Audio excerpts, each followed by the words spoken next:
आज Lahore high court में MD cat test के हवाला से 7वीं पेशी थी और आज एक दफ़ा फिर जो है वो वक्फे से पहले दलाइल हुए और वक्फे के बाद तमाम पार्टीज़ की तरफ से, हमारी तरफ से भी दलाइल मुकम्मल होने के बाद जो फ़ैसला है वो महफूज हो गया है। यानी कि जजमेंट जो है वो रिज़र्व हो गई है और जजमेंट अब अनाउंस होगी। इसमें जितने भी दिन कोर्ट ले सकती है, 2 दिन लग सकते हैं, 3 दिन लग सकते हैं। जो इम्पॉर्टेंट पॉइंट्स थे जो अदालत के सामने रखे गए सेक्शन 18 के हवाला से कि वो सेल्फ स्पीकिंग सेक्शन है और उसको मज़ीद इंटरप्रेट इसी अंदाज़ में किया जा सकता है कि एक ही टेस्ट होना चाहिए, single national MDCAT test. और इसके जवाब में पीएमसी के पास कुछ नहीं था, मासवा ये कि वो दो जजमेंट्स लेके आए थे।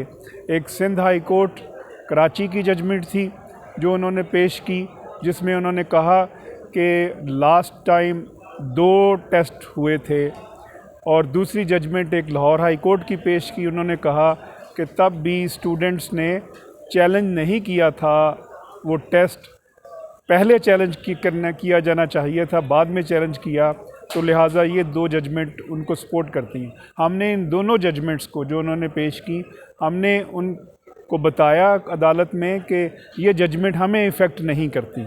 उसकी वजह ये है कि जो सिंध हाई कोर्ट का जजमेंट है वो जजमेंट भी ये कहता है कि एक टेस्ट होना चाहिए, लेकिन सिर्फ़ और सिर्फ जो 2 टेस्ट हुए थे उसकी बुनियाद कोविड पॉजिटिव था और नॉन कोविड स्टूडेंट्स थे। यानी कि जो कोविड पॉजिटिव थे उनको कोविड नॉन कोविड के साथ नहीं बिठाया जा सकता था। इस बुनियाद के ऊपर उनका एग्ज़ाम अलग किया गया, लिहाजा वो जजमेंट हमें इफ़ेक्ट नहीं करती। जो लाहौर हाई कोर्ट की जजमेंट थी वो 30% कोटा चैलेंज हुआ था, तब जब प्रीवियसली पीएमडीसी एग्ज़ाम लेती थी। पुरानी जजमेंट है वो हमें इफ़ेक्ट नहीं करती क्योंकि ये एक्ट ही 2020 में आया है, लिहाजा ये दोनों जजमेंट हमें इफ़ेक्ट नहीं करती।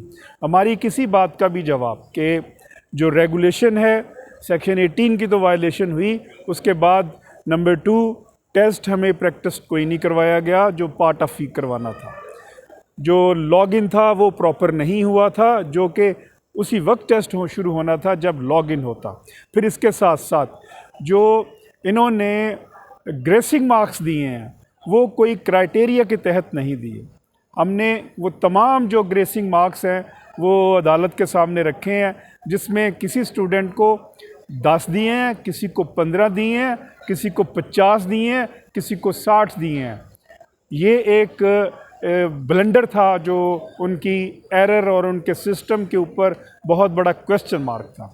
इसी तरह बहुत सारी मार्क्स जो थे उसमें वो जो 20 में से आउट ऑफ 20 में से 52 मिले हैं, और कैलकुलेशन में देखें तो 122 बनते हैं, लेकिन किसी को 167 दिए गए हैं। इसका भी कोई जवाब नहीं था पीएमसी के पास कि वो इस चीज़ को डिफेंड कर सके। अब ये इस सारे मामले में जो आज डिस्कस हुआ और उसके बाद जो है वो अब जजमेंट महफूज हो गई है, यानी कि रिज़र्व हो गई है। दोनों पार्टी को ये भी कहा गया है कि आप रिटन आर्गूमेंट्स फाइल कर सकते हैं और हम कल तक जो है वो रिटन आर्गूमेंट्स भी जमा करवा देंगे। ये क्वेश्चन कि जो प्रीवियस डेट ऑफ हेयरिंग पे हुआ था कि चूँकि पटिशनर कम आए हैं अदालत के अंदर, और ये अगर 1,92,000 समथिंग स्टूडेंट्स का मामला है तो वो तमाम स्टूडेंट्स क्यों नहीं आए, इसका भी हमने हल निकाला है। और हमने वो लॉ पेश किया है कि अगर ग्रीवेंस कॉमन हो और सिर्फ वही स्टूडेंट्स अदालत में आए, या कोई भी पटिशनर है, अगर 10 पटिशनर अदालत में आए लेकिन ग्रीवेंस वो कॉमन ग्रीवेंस उनका है जो 1 लाख बाहर हैं, ग्रीवेंस अगर कॉमन है तो फिर जो अदालत है वो कॉम्पिटेंट है ये डिसाइड करने की कि कॉमन ग्रीवेंस की बुनियाद के ऊपर वो जो जजमेंट देगी वो उन स्टूडेंट्स को भी हक दिलाएगी जो अदालत में नहीं आए। और अदालत को कानून नहीं रोकता कि सिर्फ आप उन्हीं का फ़ैसला करें जो आपके सामने पटिशनर है, बल्कि उन तमाम 1,92,000 जो है स्टूडेंट्स जो हैं वो उनका भी फैसला अदालत करने की कॉम्पिटेंट है। ये अभी हमने बात सामने रखी है। डिस्क्रिमिनेशन की बात हुई कि वो जो क्लियर कर चुके हैं एमडी कैट एग्ज़ाम जो है, क्या रिकंडक्ट का अगर ऑर्डर होता है तो फिर क्या उनके हकूक़ मुतासर होंगे, उसमें भी हमने सबमिट किया है कि उनको भी एक्सेप्शन दे दी जाए कि वो स्टूडेंट्स जो ऑलरेडी क्लियर कर चुके हैं उनके पास ऑप्शन है कि अगर वो दोबारा एमडी कैट में बैठना चाहें तो फेयर इनफ, और अगर नहीं जाना चाहते तो फिर भी उनकी मर्ज़ी है, उनकी ऑप्शन। इस तरह किसी के साथ डिस्क्रिमिनेशन नहीं होगी। और कंप्लेंट्स हमने जो स्टूडेंट्स हमारे पास आए, जो हमने पोर्टल के ऊपर जो कंप्लेंट्स फाइल की, हमने जो ईमेल की, हमने जो गूगल कंप्लेंट में कंप्लेंट की, ये तमाम मिला के तकरीबन 25,000 के करीब जो स्टूडेंट्स हैं जिनकी बाकायदा कंप्लेंट्स आई हैं, वो 25,000 स्टूडेंट्स का भी हमने डाटा जो है वो कोर्ट में सबमिट किया है।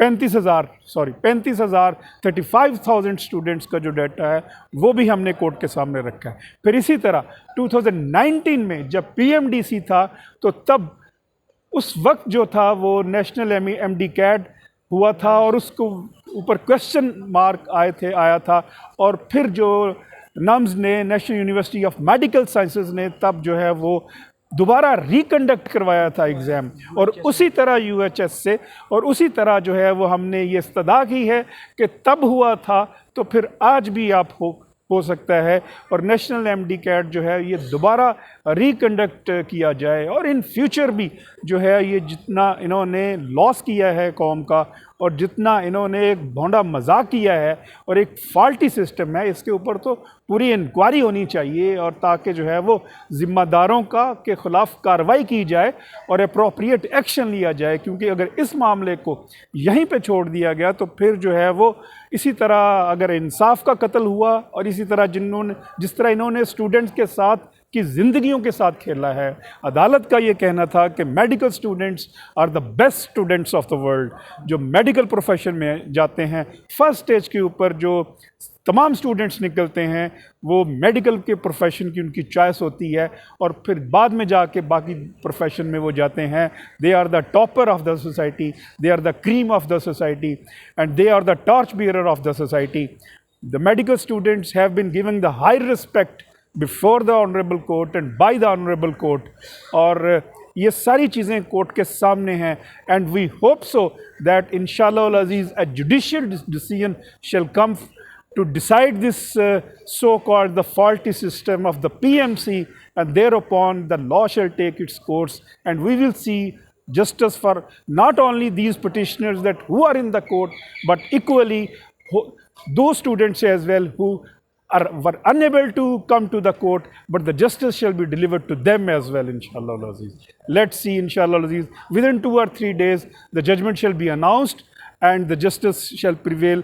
All of us thankful to the students as well that who are with us, Mr. Irfan Yusuf and all other students that who have come here to join us and to raise voice against this menace and this nepotism of PMC. Thank you very much.